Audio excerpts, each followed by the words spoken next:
First of all, allow me to welcome Her Excellency, Ms. Valentina Matvenko.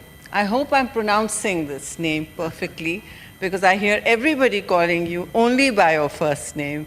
So welcome to Pakistan, to Islamabad, and our chamber of, as you call it, the House of the Regions and the Federation. It reflects your chamber as well.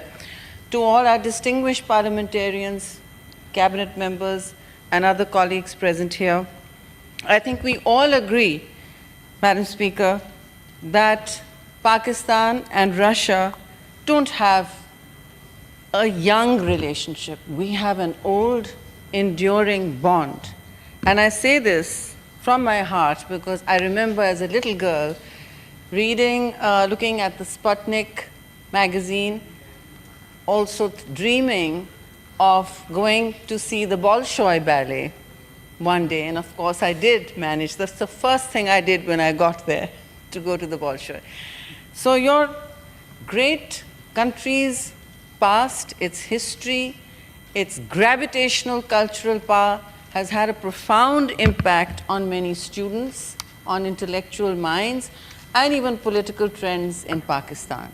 As I said, our relationship didn't begin yesterday, but we hope to strengthen it to new levels across the board. And we really, Madam Speaker, appreciate your coming to Pakistan, but also to this chamber to share your thoughts with us, to share your time with us, and to bring to Pakistan your valuable insights that we have been hearing across several meetings, as well as your deputies and committee chairpersons that have accompanied you on this trip.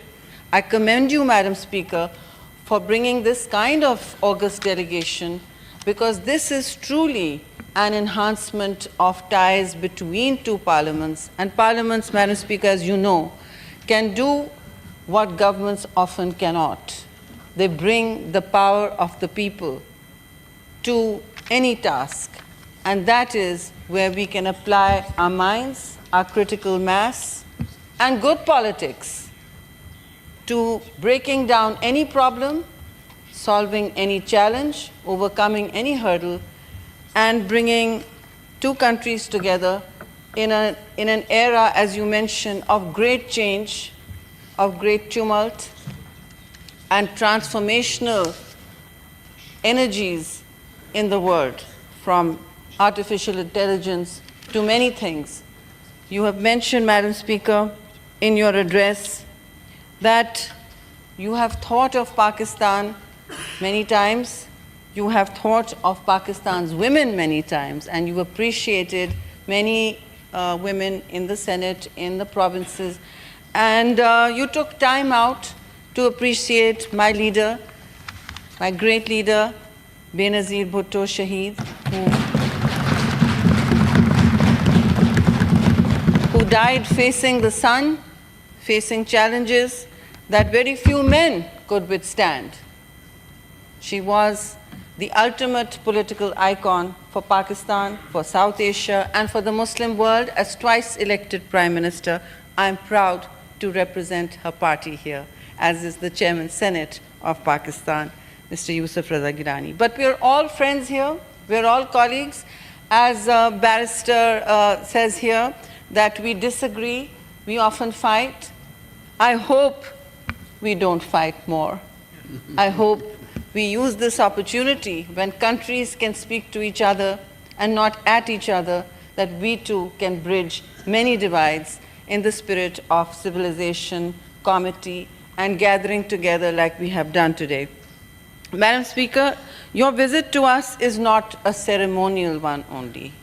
To us it is, as everyone said, a great milestone in our relationship because it embodies both our countries' collective commitment to democratic ideals, dialogue, multilateral engagement, and the fostering of joint goals which have been talked about across the board today. It also reflects our shared belief that through dialogue and legislative cooperation, we can foster partnerships that transcend political boundaries and bring our people closer together.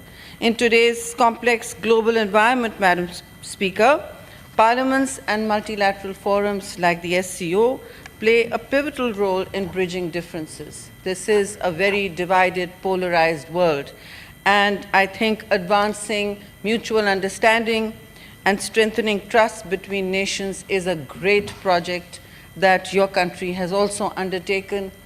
We congratulate you on your coming here, and I also want to say that it was touching to hear you note our great poets, Faiz Ahmad Faiz. I also want to take this opportunity to say that we have a connection between our two nations, as I said, in literature, philosophy, and art. Russia's literary giants are studied here, believe it or not. Leo Tolstoy and Fyodor Dostoevsky are studied here in great length. I run a book club called the Dostoevsky Club, and we have many great evenings listening to your music, your ballet, your culture. But today, we have come to a place in history, both for Pakistan and Russia, where we can take Eurasia forward. Eurasia is a rising power.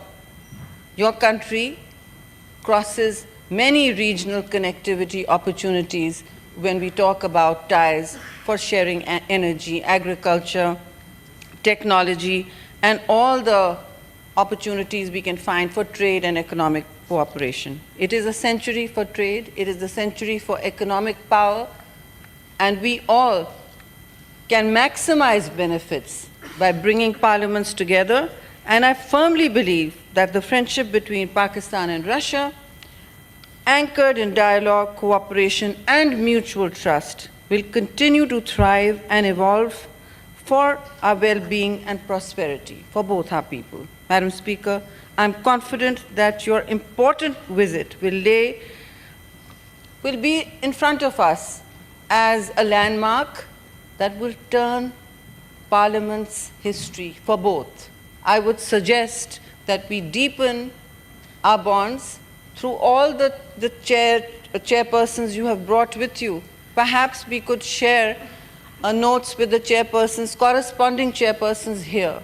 That would be a great, I think, productive outcome, perhaps at your dinner, Mr. Speaker, Mr. Chairman, or at any other opportunity. The visit is short. I'm sure it is already scripted and planned for, but I think this is an excellent opportunity that chairpersons of committees have come here all the way, and we must use this opportunity to cooperate and enhance our ties. Thank you very much for your patience and time. Welcome again.